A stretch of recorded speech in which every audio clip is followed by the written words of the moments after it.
तो नमस्कार, मैं अर्पित आप सभी का स्वागत करता हूं हमारे YouTube चैनल में। दोस्तों, इस वीडियो में मैं एक बहुत ही इम्पोर्टेंट कॉन्सेप्ट के बारे में बात करने वाला हूं, जो कि टेक्निकल एनालिसिस है। टेक्निकल एनालिसिस जो लोग भी सीख रहे हैं या फिर टेक्निकल एनालिसिस सीखना चाहते हैं, उनके लिए ये वीडियो काफ़ी ज़्यादा वैल्यूबल होने वाला है, क्योंकि इस वीडियो में मैं टेक्निकल एनालिसिस के वो सारे स्टेप्स बताने वाला हूँ जिनको आप फॉलो करके टेक्निकल एनालिसिस कंप्लीटली सीख सकते हैं। जो लोग भी इस स्टॉक मार्केट को लेकर सीरियस हैं या फिर टेक्निकल एनालिसिस प्राइस एक्शंस को लेकर सीरियस हैं, उनके लिए ये वीडियो काफ़ी ज़्यादा वैल्यूबल होने वाला है, क्योंकि इस वीडियो को देखने के बाद टेक्निकल एनालिसिस के सारे जो भी डाउट्स हैं कि क्या सीखना है, क्या क्या चीज़ें इसमें जानना है, वो सब क्लियर हो जाएंगे। तो चलिए वीडियो को शुरू करते हैं। तो मैंने कुछ पॉइंट्स नोट करके रखे हैं ताकि आपको ईजिली समझा सकूं। मैं आपको वहां पर लेकर चलता हूं। तो यहाँ पर आपको दिख रहा होगा टेक्निकल एनालिसिस लिखा हुआ। टेक्निकल एनालिसिस की जो भी इंपॉर्टेंट चीज़ें हैं मैंने वहाँ पर लिख दिया है, लेकिन एक प्रो नॉलेज मैं आपको टेक्निकल एनालिसिस में देने वाला हूँ, जो कि आपको वीडियो के अंत में अभी पता चल जाएगा। जो लोग भी भाई सीख रहे हैं या फिर सीखना चाहते हैं, बस मैं एक गाइडेंस के तौर पर, यह वीडियो बेसिकली गाइडेंस के तौर पे मैं बना रहा हूँ, गाइड करना चाह रहा हूँ कि आपको क्या क्या चीज़ें जाननी है, क्योंकि एक भटकाव रहता है कि भाई क्या चीज़ें सीखें क्या नहीं सीखें। तो इस वीडियो में मैं सोच रहा हूँ कि क्लियर कर दूँ। तो सबसे पहले टेक्निकल एनालिसिस में कैंडल इंपॉर्टेंट होता है, कैंडल आपको सीखना पड़ेगा। उसके अलावा चार्ट पैटर्न भी आपको जाननी पड़ेगी। जो भी चार्ट पैटर्न्स हैं, जो भी कैंडलस्टिक पैटर्न्स हैं, अच्छे से उस पर आप अपना मतलब जितना हो सके मेहनत करिए, जितना हो सके जानिए। इसके अलावा सपोर्ट रेजिस्टेंस कैसे फाइंड आउट किया जाता है, कैसे आप सपोर्ट रेजिस्टेंस पहचान सकते हैं, डिमांड और सप्लाई जोन को कैसे जान सकते हैं, उसको भी जानना जरूरी है। तो ये तीनों पॉइंट काफ़ी इंपॉर्टेंट है प्राइस एक्शन में, टेक्निकल एनालिसिस में। इसके अलावा ट्रेंड के बिना समझिए टेक्निकल एनालिसिस कहीं कहीं बेकार हो जाती है। ट्रेंड के अगेंस्ट में कभी भी ट्रेड नहीं करना चाहिए। Trend is our friend. तो ट्रेंड को समझिए, ट्रेंड को पहचानिए कि मार्केट में क्या ट्रेंड चल रहा है। ट्रेंड के अगेंस्ट में कभी भी मार्केट में नहीं बैठा जाता है। तो इसको जब आप सीखेंगे तो आपको जान जाएंगे कि इसका क्या वैल्यू है, इसको जरूर जान लीजिएगा। इसके अलावा टाइम फ्रेम, जब ये सारी चीज़ें आप जान जाएंगे तो ये किस टाइम फ्रेम में आपको देखना है, ये चीज़ आपको क्लियर होना चाहिए। तो टाइम फ्रेम आपको जानना जरूरी है। टाइम फ्रेम बहुत सारे होते हैं, कुछ लोग टाइम फ्रेम को लेकर कंफ्यूज रहते हैं कि कौन से टाइम फ्रेम में देखें। तो आप सर्च करिए, आपको हज़ारों वीडियो यूट्यूब पर मिल जाएंगे। खुद ब खुद क्लियर हो जाएगा कि आपको कौन से टाइम फ्रेम में हमको क्या एनालिसिस करना है। बेसिकली कौन सा आप ट्रेडिंग कर रहे हैं उस पर डिपेंड करता है। आप इंट्राडे कर रहे हैं, स्कैल्पिंग कर रहे हैं, फ्यूचर कर रहे हैं, पोजिशनल कर रहे हैं, इन्वेस्टिंग कर रहे हैं, सबके टाइम फ्रेम्स अलग होते हैं। तो किसी एक टाइम फ्रेम पर सारे एनालिसिस नहीं हो सकते, मल्टीपल टाइम फ्रेम की आवश्यकता होती है। वो जब आप सीखेंगे तो जान जाएंगे। इसके अलावा इंडिकेटर्स में देखिए फंसिएगा नहीं। सारे इंडिकेटर्स आपको नहीं सीखने हैं जो फालतू के इंडिकेटर्स बताते हैं लोग, MACD, Bollinger band, parabolic SIR या फिर सुपर ट्रेंड, ये सब बेकार का मैं मानता हूँ। पर्सनली जो भी मेरा एक्सपीरियंस है वही मैं आपके साथ शेयर कर रहा हूँ, जो भी मैंने सीखा है। और ये जो भी मैं बता रहा हूँ ना, ये काफ़ी वैल्यूबल है। जो लोग सीरियस है ना मार्केट को, वो समझ रहे होंगे कि मैं क्या चीज़ें बता रहा हूँ। नीचे अभी और भी बहुत इंपॉर्टेंट चीज़ें हैं, लिखा हूँ, अभी आपको ये पता चलेगा। तो इंडिकेटर्स में देखिए मैं क्या यूज करता हूँ वो मैं आपको बता दूँ। मैं बेसिकली RSI यूज करता हूँ, EMA यूज करता हूँ, एक्सपोनेंशियल मूविंग एवरेज, और कभी कभी मूविंग एवरेज भी यूज कर लेता हूँ जो कि सिंपल मूविंग एवरेज है। इसके अलावा मैं पिवट पॉइंट यूज करता हूँ सपोर्ट और रेजिस्टेंस के लिए। सपोर्ट और रेजिस्टेंस के लिए पिवट पॉइंट काफ़ी बढ़िया रहता है। आप जब उसको प्लॉट करिएगा अपने इंडिकेटर अपने चार्ट पे तो सारी चीज़ें क्लियर हो जाएंगी। पिवट पॉइंट यूज करता हूँ। इसके अलावा एक टूल्स है फिबोनाची रिट्रेसमेंट, उसको मैं यूज करता हूँ।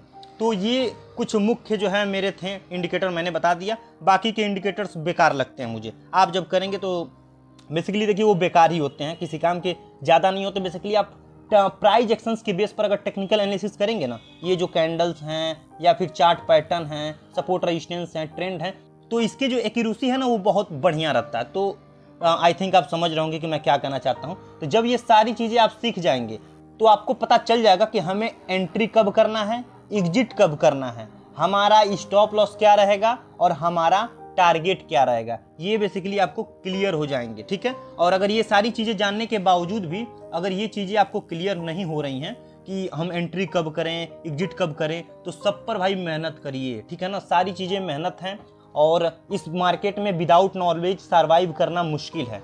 तो नॉलेज को बिल्डअप करिए। और ये सारी चीज़ें जो मैं बता रहा हूँ ना, पेड क्लास में लोग बताते हैं और उसमें भी बहुत सारी चीज़ें वो मिसिंग कर देते हैं, लेकिन मैं फ्री में आपको बता रहा हूँ जो भी स्टेप्स हैं कि क्या क्या आपको फॉलो करना है टेक्निकल एनालिसिस में। तो प्लीज़ इसको वैल्यू करिएगा और इस पर काम करिएगा, ठीक है। अब मैं आ जा रहा हूँ प्रो नॉलेज में कि टेक्निकल एनालिसिस में क्या है जो काफ़ी इंपॉर्टेंट है। मुझे लगता है ना कि इस पर बहुत कम लोग बात करते होंगे। अभी आप जो देखिएगा तो आपके सामने पता चल जाएगा, और अगर कोई बात कर रहा है तो काफ़ी बढ़िया है, लेकिन मैंने बहुत कम देखा है यूट्यूब पर इन टॉपिक्स पर बात करते हुए। कुछ टॉपिक्स पर बात कर रहे होंगे लोग शायद, लेकिन इसमें कुछ टॉपिक्स मिस होगा, आपको कुछ नया वर्ड सुनने को मिलेगा। जस्ट अ मिनट मैं बताता हूँ आपको क्या क्या चीज़ें हैं। तो सबसे पहले देखिए, रिस्क रिवार्ड बताते हैं लोग, ऐसा नहीं है, मैं ये नहीं कहूँगा कि नहीं बताते हैं लोग। रिस्क रिवार्ड जरूर आप सर्च करिए, जानिए। रिस्क रिवार्ड देखिए, सब लोग ज़्यादा बात नहीं करते हैं, बात तो करते हैं लोग लेकिन ज़्यादा बात नहीं करते हैं। तो रिस्क रिवार्ड आपको पता होना चाहिए कि भाई क्या रिस्क रिवार्ड में मैं ट्रेड कर रहा हूँ, ठीक है। प्रत्येक टॉपिक पर आप यूट्यूब पर सर्च करिए, जो भी मैंने लिखा ना ये एक एक नोट्स, ये सबको सर्च करिए यूट्यूब पर कि भाई मैं इस पर क्या सीख सकता हूँ, ये क्या है, तो आपको खुद ब खुद पता चल जाएगा। मैंने इन सारी चीज़ों पर अभी वीडियो नहीं बनाया है क्योंकि और भी मुझे बहुत सारे काम रहते हैं, वर्क रहते हैं। प्रत्येक टॉपिक पर अगर फ्यूचर में मुझे समय मिलता है तो प्रत्येक टॉपिक पर अच्छे से वीडियो बनाऊंगा। तो रिस्क रिवार्ड आप जरूर समझ लीजिए। हजारों वीडियो पड़े हैं भाई, ऐसा नहीं कि आप मेरा वीडियो, मैं ज़्यादा ऐसा नहीं रहता कि कोई मेरा वीडियो देखे, मैं बस चाहता हूँ कि मैं लोगों को वैल्यूएबल इंफॉर्मेशन दे सकूं। अगर मेरे थ्रू किसी का जो है इस मार्केट में भला हो जाए, या फिर भला नहीं कहेंगे, मतलब अगर वो सही जानकारी जान पा रहा है, तो इससे बड़ी मेरे लिए खुशी नहीं हो सकती। तो आप रिस्क रिवार्ड जरूर समझिएगा। इसके अलावा रिस्क मैनेजमेंट आपको आना चाहिए। विदाउट रिस्क मैनेजमेंट भाई, कहने का मतलब मार्केट फिर वो आपको जो है घुमा फिरा देगा, कोई मतलब नहीं रहेगा। और आई थिंक देखिए, मुझे लगता है ना रिस्क मैनेजमेंट हर जगह काम आता है, या फिर ट्रेडिंग में हो, या फिर इन्वेस्टमेंट में हो, या फिर पर्सनल लाइफ में हो, हर जगह आपको रिस्क को मैनेज करके चलना पड़ेगा। चाहे तो रिस्क मैनेजमेंट सीखिए, इससे जो है ना पर्सनल लाइफ में भी बहुत सारे सुधार होते हैं। तो आप इसको थोड़ा सा रिस्क मैनेजमेंट पे थोड़ा सा बढ़िया से जो है रिसर्च करिएगा। इसके अलावा ह्यूमन साइकोलॉजी इस टेक्निकल एनालिसिस में बहुत ज़्यादा रोल निभाता है। और ह्यूमन साइकोलॉजी में ना सिर्फ पेशेंस बल्कि फोमो भी आता है। फोमो आपने सुना होगा, फोमो यानी फियर ऑफ मिसिंग आउट, मतलब कुछ खो जाने के डर की वजह से कई बार हम लोग ट्रेड ले लेते हैं या फिर जल्दी एग्जिट कर देते हैं। बहुत सारे होते हैं ना ह्यूमन साइकोलॉजी, सबके हैं, ऐसा नहीं है, लेकिन आपको कंट्रोल रखना पड़ेगा। इसके अलावा ग्रीड से भी आपको बच के रहना पड़ेगा। इसके अलावा फियर, इन सारी चीज़ों को, मतलब डर, फियर, डर, ग्रीड, लालच, ये सारी चीज़ों से बच के रहना पड़ेगा। जब उस पर आप सर्च करेंगे, जानेंगे, तो आपको पता चलेगा। बस मैं आपको बता देता हूँ कि क्या क्या चीज़ें आपको सीखनी है, ठीक है। इसके बाद आपको जो है चार्ट साइकोलॉजी, ये थोड़ा सा आपको नया लग रहा होगा कि ये चार्ट साइकोलॉजी क्या है भाई। तो चार्ट साइकोलॉजी समझना पड़ेगा। बेसिकली ये जो भी प्राइस एक्शंस मैं बता रहा हूँ ना आपको, ये सारी चार्ट साइकोलॉजी बताते हैं कि मार्केट में क्या हो रहा है, कैसे बायर्स और सेलर्स सोच रहे हैं, कहाँ पर मार्केट ऊपर जा सकता है या नीचे जा सकता है, ये सारे। और इसको देखिए, ये रट कर मत सीखिएगा कि ये कैंडल बने तो ये ट्रेड ले लो, ये पैटर्न बने तो ये ट्रेड ले लो, नहीं भाई, कभी ऐसा ना करिएगा। आप उसके साइकोलॉजी को समझिए कि भाई ये कैंडल कह क्या रहा है, ये चार्ट पैटर्न कह क्या रहा है, सपोर्ट और रेजिस्टेंस क्या है, क्यों मैं इस पर ट्रेड लूं, ट्रेंड मतलब कहना क्या चाह रहा है। आप उसके रीजंस को जानिए, कारण को जानिए। सिर्फ रट कर और मतलब कुछ भी बने फिर ट्रेड ले लो नहीं होता है। कॉन्फ्लुएंस पे बेस पर ट्रेड लिया जाता है। कॉन्फ्लुएंस इन द सेंस मतलब आपको कई सारी चीज़ों को एक साथ मिलाकर ट्रेड लेना पड़ता है। तो वो सारी चीज़ें जब आप चार्ट साइकोलॉजी समझेंगे तो आपको पता चल जाएगा कि हमें चार्ट साइकोलॉजी में क्या क्या चीज़ें ध्यान देनी होती हैं। इसके अलावा जस्ट अ मिनट, हाँ, इसके अलावा आपको बायर्स और सेलर की साइकोलॉजी समझनी पड़ेगी कि बायर और सेलर किस हिसाब से सोच रहे हैं। इस पर सर्च करिए आप टॉपिक कि बायर और सेलर की साइकोलॉजी कैसे जाने। टेक्निकल एनालिसिस में, चार्ट में आपको वीडियोज मिल जाएंगे। इस पर अच्छे से रिसर्च करके जानकर फिर जो है काम करिए आप अच्छे से। जब इस सारी चीज़ों को जानेंगे तब पता चलेगा। इसके अलावा ट्रैप से कैसे बच सकते हैं। मार्केट में बहुत ज़्यादा ट्रैपिंग होती है भाई, आप इन्वेस्टिंग करो या ट्रेडिंग करो, तो ट्रैप से कैसे बच सकते हैं इसको भी आपको जानना जरूरी है। तो इसको भी आप अच्छे से तैयार करके और काम करिएगा, मेहनत करिएगा, सीखिएगा कि भाई कैसे मैं बच सकता हूँ, ठीक है। इसके अलावा स्टॉप लॉस हंटिंग बहुत ज़्यादा होती है। बहुत सारे ट्रेडर्स परेशान रहते हैं इससे। बड़े जो भी बड़े मनी वाले हैं, बड़े लोग हैं, वो स्टॉप लॉस हंटिंग करते हैं।